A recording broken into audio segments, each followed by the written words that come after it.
Welcome back to my YouTube channel. आज हम पढ़ने वाले हैं process of recombinant DNA technology. तो अगर हम लोग बात करते हैं इसके अंदर की जो रिकॉम्बिनेंट डीएनए टेक्नोलॉजी है उसके अंदर किस टाइप का प्रोसेस जो होता है वो इंक्लूड किया जाता है। तो इसके अंदर ये नॉर्मली माना जाता है कि हम लोग किस टाइप से किसी पर्टिकुलर जो डीएनए है, ठीक है ना, उसको हम लोग होस्ट सेल के अंदर किस तरीके से इंसर्ट कराते हैं, ठीक है, और इंसर्ट कराने के बाद किस तरीके से हम लोग उससे प्रोडक्ट्स तैयार करते हैं। तो अगर हम लोग इसके डीएनए की बात करते हैं सबसे पहले यही आएगा कि हम लोग इस डीएनए को किस तरीके से आइसोलेट करते हैं, ठीक है, क्योंकि डीएनए जो होता है उसके अंदर जीन्स प्रेजेंट होते हैं और कुछ पर्टिकुलर स्पेसिफिक जीन्स को हम लोग होस्ट के अंदर डालते हैं और वो जो होस्ट होता है वो क्या बनाता है, प्रोडक्ट्स बनाता है। तो इस टेक्नोलॉजी की अगर मैं बात करता हूँ तो इसके अंदर सबसे पहला जो स्टेप्स आता है, ठीक है, तो it involves different types of steps. और वो जो स्टेप्स आते हैं इसके अंदर पहला स्टेप्स आता है isolation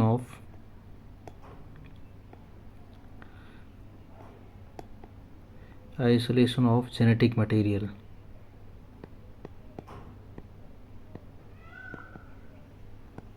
isolation of genetic material that is mainly कौन सा होता है, डीएनए होता है,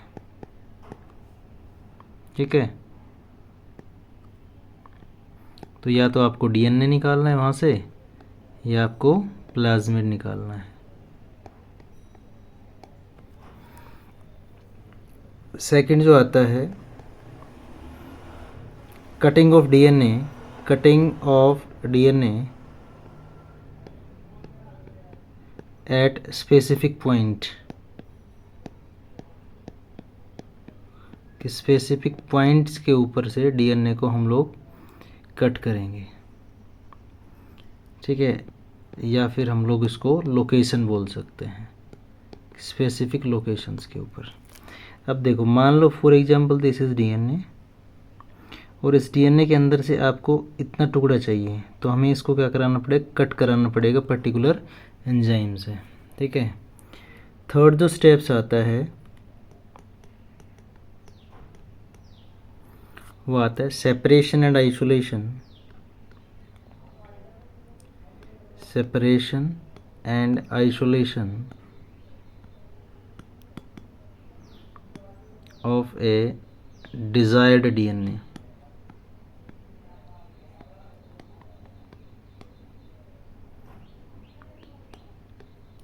फ्रेगमेंट, ठीक है। तो वो जो आपको जो डीएनए का टुकड़ा चाहिए उसको हम लोग किस तरीके से वहाँ से सेपरेट करते हैं, ठीक है। और फिर आपके पास ये जीन जो होता है यानी सिंगल है, तो उसको हम लोग क्या बोलेंगे कि नेक्स्ट हम लोग क्या कराएंगे, एम्प्लीफिकेशन कराएंगे। तो एम्प्लीफिकेशन जो होता है ना, एम्प्लीफिकेशन का मतलब होता है कि इस जीन का आपने क्या कराया, एम्प्लीफिकेशन कराया है, ठीक है लिए। तो amplification of jeans of interest, gene of interest using PCR. तो एक पीसीआर टेक्निक है जिसकी वजह से हम लोग क्या कराते हैं, इसके अंदर जीन का एम्प्लीफिकेशन कराते हैं। और पांचवा जो स्टेप आता है वो आता है ligation of DNA. Ligation of DNA, DNA का क्या कराते हैं भाई, लाइगेशन कराते हैं। फ्रेगमेंट इनटू ए वेक्टर। तो एक कोई भी जो वेक्टर होता है, ठीक है, उसके साथ हम लोग उस फ्रेगमेंट्स को जोड़ के और हम लोग होस्ट सेल के अंदर इंसर्ट कराते हैं, ठीक है। तो लास्ट आपका आ जाएगा कौन सा, इंसर्शन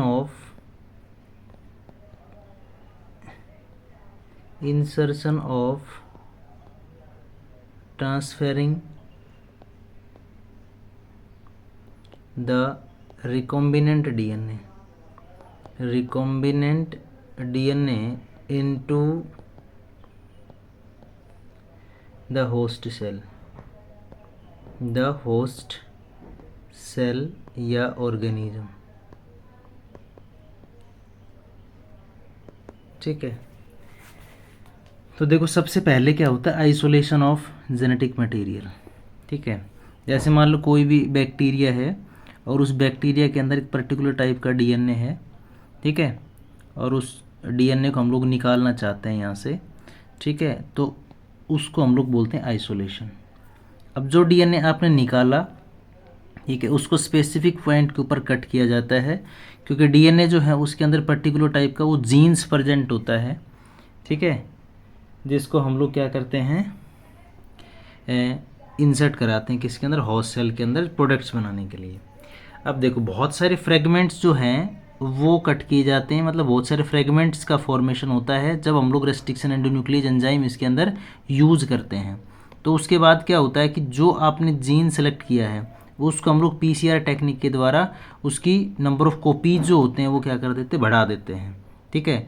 ये बढ़ाने के बाद क्या होता है कि इसका लाइगेशन ऑफ डीएनए फ्रेगमेंट्स, जो आपने पीसीआर टेक्निक से बहुत सारे फ्रेगमेंट्स ऑफ डीएनए जो बढ़ाए हैं उसको हम लोग किसके साथ ज्वाइंट करते हैं, वेक्टर के साथ में, और वेक्टर की हेल्प से हम लोग फिर क्या कर देते हैं, उसको होस्ट सेल या ऑर्गेनिजम्स के अंदर इंसर्ट कराते हैं। तो ये डिफरेंट टाइप्स के स्टेप्स थे। अब हम लोग इन स्टेप्स को सिंगली अलग अलग पढ़ेंगे। तो पहला जो स्टेप आता है वो आता है आइसोलेशन ऑफ डीएनए। तो पहला स्टेप आता है इसके अंदर isolation of the genetic material.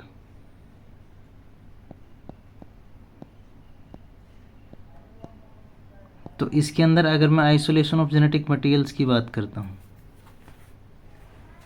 तो इसके अंदर जो जेनेटिक मटेरियल है वो कौन है, डीएनए है, ठीक है। तो सबसे पहले इसके अंदर आता है कि अगर आपके पास में बैक्टीरियल सेल है, ठीक है, तो हम लोग सबसे पहले क्या करेंगे भाई, सेल वॉल को रिमूव कराएंगे, सेल वॉल को डिज़ोल्व कराएंगे। तो सेल वॉल को डिज़ोल्व कराने के लिए हम लोग एक एंजाइम यूज़ करते हैं जिसका नाम होता है लाइसोजाइम। और लाइसोजाइम एक पर्टिकुलर टाइप का वो एंजाइम होता है जो टीयर्स के अंदर पाया जाता है, सलाइवा के अंदर भी पाया जाता है। तो लाइसोजाइम जो होता है उसके साथ में ट्रीट कराएंगे तो उसकी सेल वॉल जो होती है वो क्या हो जाएगी, डिज़ोल्व हो जाएगी। उसके बाद में इसके अंदर प्रेजेंट है आरएनए, तो राइबोन्यूक्लियेज, ठीक है, तो ये एंजाइम से ट्रीट कराएंगे तो आरएनए इस बैक्टीरियल सेल के अंदर जो होता है वो क्या हो जाएगा, डिज़ोल्व हो जाएगा। उसके बाद में जितनी भी प्रोटीन है उसको हम लोग प्रोटीएज नाम के एक एंजाइम के साथ में ट्रीट कराने के बाद में प्रोटीन जो होता है वो यहाँ से क्या हो जाएगा, डिज़ोल्व हो जाएगा। तो ये सारे स्टेप्स करने के बाद में आपका जो डीएनए है ना वो इसके अंदर बच जाएगा। तो हम लोग बैक्टीरियल सेल से इस टाइप से क्या निकाल सकते हैं, डीएनए निकाल सकते हैं। सेकंड जो है, अगर आपकी सेल जो होती है फंजाई है, ठीक है, और इसके अंदर से आप लोग डीएनए को निकालना चाहते हैं, ठीक है, तो सबसे पहले इसकी जो सेल वॉल होती है उसको हम लोग क्या कराएंगे, ट्रीट कराएंगे किसके साथ में, काइटिनेज के साथ में, क्योंकि cell wall is made up of chitin, ठीक है। तो काइटिन एक एंजाइम है जो इसको डिज़ोल्व कर देगा। उसके साथ में राइबोन्यूक्लियेज, और फिर उसके साथ में कौन सा, प्रोटीएज। तो ये 3 एंजाइम्स होंगे जिसके साथ में ट्रीट कराया जाएगा। तो आपका यहाँ से डीएनए जो होता है वो यहाँ से आइसोलेट कर लिया जाएगा।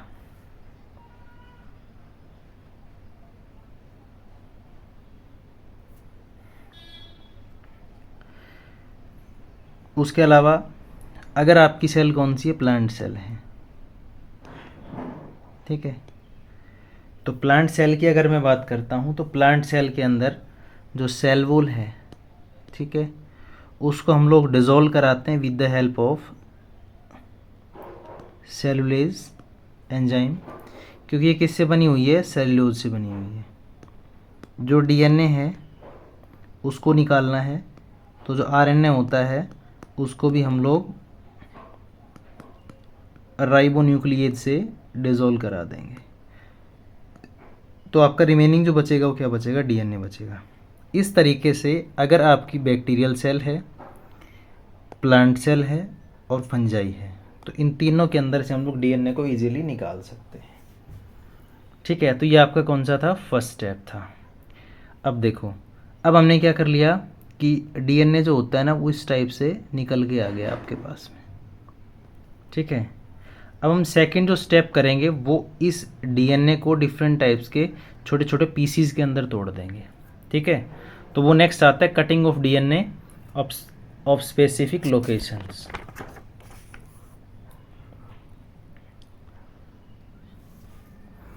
जो सेकंड स्टेप आता है हमारा वो आता है cutting of DNA, cutting of DNA at specific location. तो इसके अंदर स्पेसिफिक लोकेशंस से डीएनए को कट किया जाता है। अब देखो, सबसे पहले क्या है कि जो आपका डीएनए है, ठीक है, जो आपने क्या किया, आइसोलेटेड किया है, वहाँ से सेल से निकाला है, तो इसको हम लोग क्या करते हैं, डाइजेस्ट कराते हैं, डाइजेस्टेड विद रेस्ट्रिक्शन एंडोन्यूक्लियस। तो रेस्ट्रिक्शन जो एंडोन्यूक्लियस नाम का जो एंजाइम है, इस एंजाइम से हम लोग क्या कराते हैं, ट्रीट कराते हैं। तो रेस्ट्रिक्शन जो एंजाइम्स है वो क्या करता है, it cut the DNA at specific locations. ठीक है, तो ये क्या करता है, जो डीएनए होता है, ठीक है, जैसे फॉर एग्जांपल अगर हम लोग बात करते हैं तो ये डीएनए है। ठीक है, तो इस डीएनए के इसने क्या कर दिए, टुकड़े कर दिए बहुत सारे इस टाइप से। ठीक है, तो ये रेस्ट्रिक्शन जो एंजाइम्स होता है, रेस्ट्रिक्शन एंडोन्यूक्लियस, इसकी हेल्प से हम लोग क्या करते हैं, इसको छोटे छोटे पीसीज के अंदर तोड़ देते हैं। ठीक है, तो इसके साथ में हम लोग क्या करते हैं कि जो आपका वेक्टर है, ठीक है, जैसे कि प्लाज्मिड, और प्लाज्मिड के साथ में आप लोग इसको जॉइंट करना चाहते हैं। ठीक है, तो जो आपने जो यहाँ पे जो रेस्ट्रिक्शन एंडोन्यूक्लियस एंजाइम यूज किया है, सेम उसी के साथ में इसको ट्रीट कराना पड़ेगा। ठीक है, तभी आपका ये वाला जो जीन्स है ये इस प्लाज्मिड के साथ में अटैच हो पाएगा। अब शुरुआत में क्या होता है कि इसके बाद क्या होता है कि अगर आपका जो जीन्स जो आपने डीएनए आइसोलेट किया है, उससे आपने क्या निकाल लिया, जीन को निकाल लिया, आपको पता चल गया कि ये वाला जीन है, तो उसके बाद में हम लोग उसको क्या करते हैं, सेपरेट करते हैं। क्या करते हैं, उसके बाद में सेपरेट करते हैं। तो सेपरेशन ऑफ डीएनए फ्रेगमेंट्स, तो सेपरेशन ऑफ जो डीएनए फ्रेगमेंट्स होता है वो हम लोग किसके द्वारा करते हैं, बाय जेल इलेक्ट्रोफोरेसिस,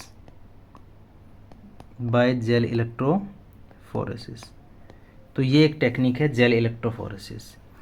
अब जेल इलेक्ट्रोफोरेसिस के अंदर क्या होता है कि इसके अंदर जो सेपरेशन ऑफ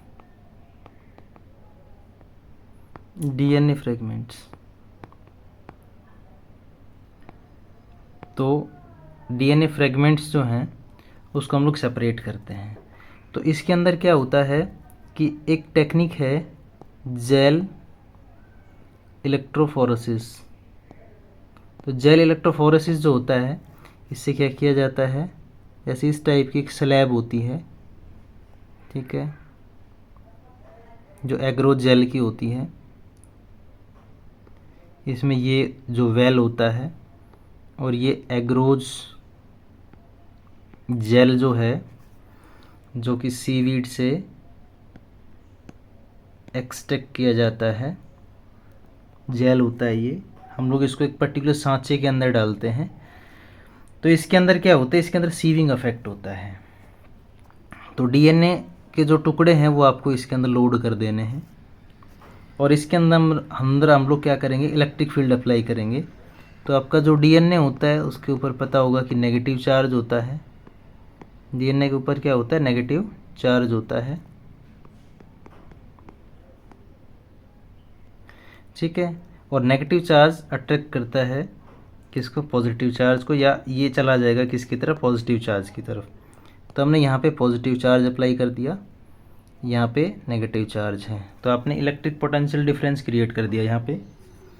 उसके बाद क्या होगा कि देखो, जिसकी लेंथ ज़्यादा होती है वो इस तरीके से डीएनए के जो फ्रेगमेंट्स होते हैं वो सेपरेट हो जाते हैं। तो इसके अंदर जो सेपरेशन ऑफ डीएनए फ्रेगमेंट्स होता है वो लेंथ के अकॉर्डिंग जो होता है एक दूसरे के साथ में सेपरेट हो जाता है। तो जिसकी लेंथ स्मॉलर होती है वो पॉजिटिव टर्मिनल की तरफ जल्दी से भागता है, तो वो यहाँ पे जाके अलग हो जाएगा। तो इस तरीके से लेंथ के अकॉर्डिंग जो होता है डीएनए का सेपरेशन हो जाता है।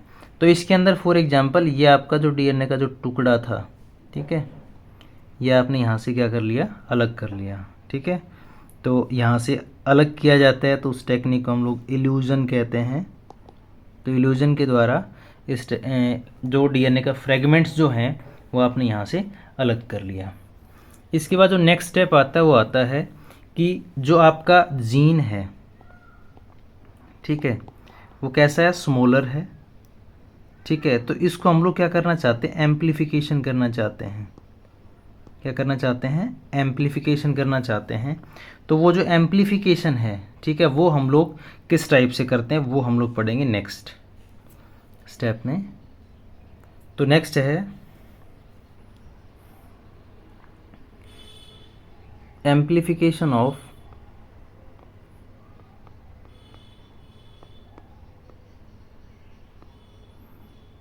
Gene of interest by PCR. तो पीसीआर जो है एक टेक्निक है जिसके अंदर जो जीन ऑफ इंटरेस्ट होता है उसको हम लोग क्या करते हैं, एम्प्लीफाई करते हैं। तो इसके अंदर अगर हम लोग बात करते हैं तो देखो एक पीसीआर टेक्निक है। पीसीआर को हम लोग कहते हैं polymerase chain reaction, polymerase chain reaction. तो इसके अंदर जो पॉलीमरेज जो चेन रिएक्शन होती है, ठीक है, ये सबसे पहले अगर मैं बात करता हूँ तो एक साइंटिस्ट था, इसका नाम था कैरी मुल्लिस। ये लेके आया था कब, 1970 के अंदर। तो इस टेक्निक के द्वारा हम लोग जीन्स को एम्प्लीफाई करते हैं। तो इस टेक्निक के अंदर क्या होता है, कुछ पर्टिकुलर टाइप के स्टेप्स होते हैं। जैसे ये फॉर एग्जांपल आपका जो डीएनए है इस टाइप से, ठीक है, इसका हम लोग क्या करना चाहते हैं, इससे हमें और ज़्यादा डीएनए बनाने हैं, यानी इसका एम्प्लीफाई करना है, इसकी क्लोनिंग करानी है। तो सबसे पहले हम लोग क्या करते हैं कि जो पीसीआर है ये टेम्परेचर डिपेंडेंट रिएक्शन है। क्या है, टेम्परेचर डिपेंडेंट रिएक्शन होती है इसके अंदर, और इसको पीसीआर मशीन के अंदर जो है वो एम्प्लीफाई किया जाता है, जो डीएनए होता है उसको। तो उस मशीन के अंदर, जैसे ये एक पीसीआर मशीन है, तो इसके अंदर हमें क्या क्या डालना पड़ता है, डीएनए पॉलीमरेज, आरएनए प्राइमर,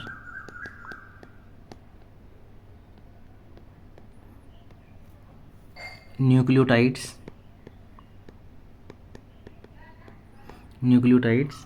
और उसके अलावा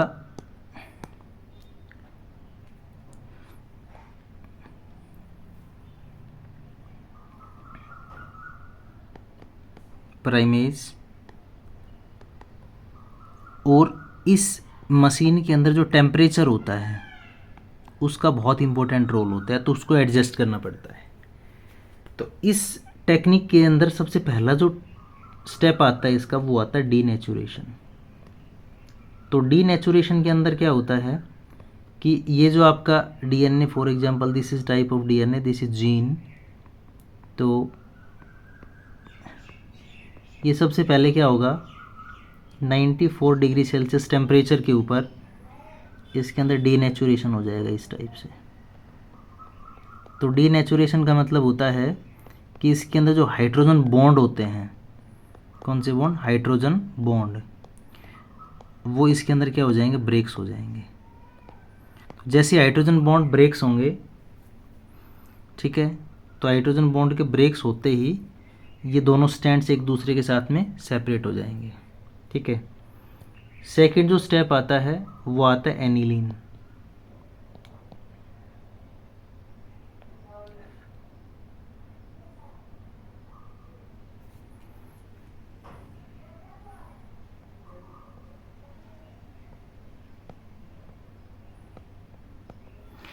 इसके अंदर क्या होता है, ये होता है 50 से 60 डिग्री सेल्सियस टेम्परेचर के बीच, on an average 55 degree celsius temperature मान लेते हैं। तो इसके अंदर क्या होता है कि कुछ टाइम बाद जो टेम्परेचर होता है वो डाउन होने लगता है, और जैसे टेम्परेचर इसके ऊपर जाता है, ठीक है, तो मान लो ये आपका 5 प्राइम एंड था, ये 3 prime, this is 3 prime and this is 5 prime, ठीक है। और डीएनए स्टैंड जो होता है उसका सिंथेसिस होता है 5 प्राइम से लेके 3 प्राइम की ओर। तो डॉटर जो यूज़ किया जाएगा वो 3 प्राइम से 5 प्राइम की ओर, तो ये वाला 3 प्राइम से 5 प्राइम की ओर। तो एक प्राइमर यहाँ पे ऐड हो जाएगा with the help of primase enzyme, तो 5 प्राइम से 3 प्राइम की ओर, और एक इस डायरेक्शन के अंदर 5 प्राइम से 3 प्राइम की ओर, ठीक है। तो ये जो स्टेप्स आते हैं इसको हम लोग एनिलीन कहते हैं। तीसरा जो स्टेप्स आता है इसके अंदर एक्सटेंशन। तो एक्सटेंशन के अंदर क्या होता है, एक्सटेंशन के अंदर सबसे पहले तो क्या होता है कि जो इसके अंदर डीएनए पॉलीमरेज यूज़ किया जाता है वो नॉर्मल डीएनए पॉलीमरेज नहीं होता, वो होता है टैग पॉलीमरेज। तो टैग पॉलीमरेज के अंदर क्या होता है, टैग पॉलीमरेज एक बैक्टीरिया होता है जिसको हम लोग थर्मस एक्वेटिकस कहते हैं। तो थर्मस एक्वेटिकस एक बैक्टीरिया है जो कि आर्की बैक्टीरिया है एक। तो बाकी जब टेम्परेचर 94 डिग्री सेल्सियस जाता है इसके अंदर, तो बाकी एंजाइम्स जो होते हैं वो अपनी प्रॉपर्टी को लॉस कर देते हैं, जिसका हम लोग डीनेचुरेशन कहते हैं।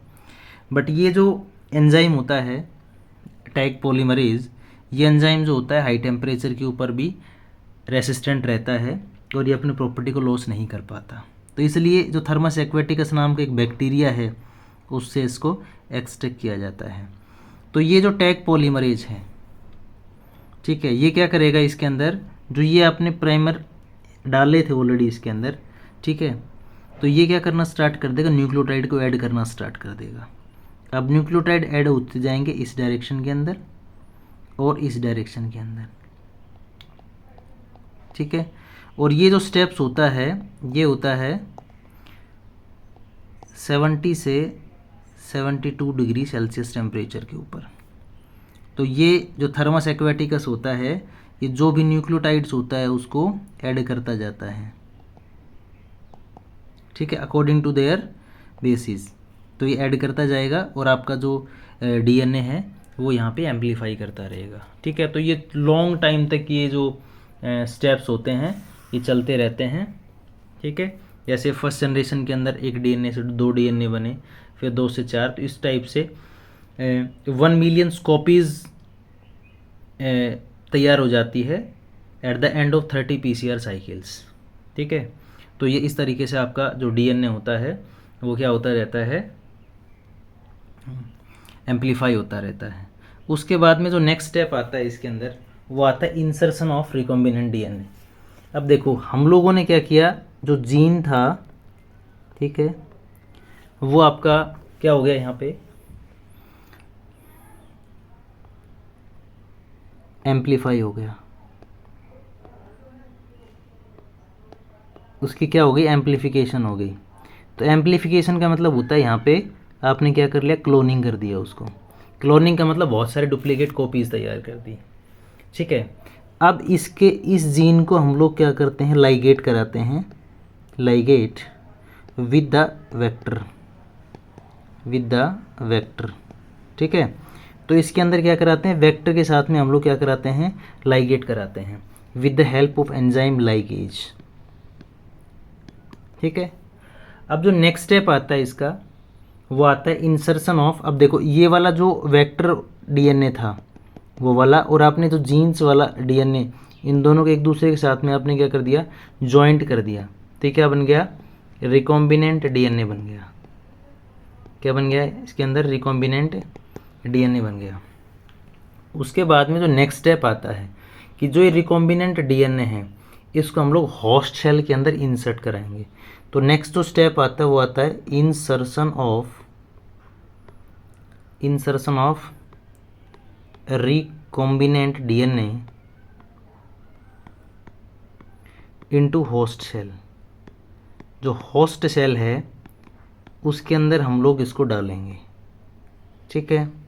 तो उसके लिए जो होस्ट सेल के अंदर जो हम लोग डालेंगे इसको, तो देखो सबसे पहले अगर मैं बात करता हूँ तो सबसे पहला जो आता है वो क्या कहता है ये कि जो डीएनए होता है एक तरीके से वो क्या होता है, हाइड्रोफिलिक मॉलिक्यूल है, हाइड्रोफिलिक मॉलिक्यूल है,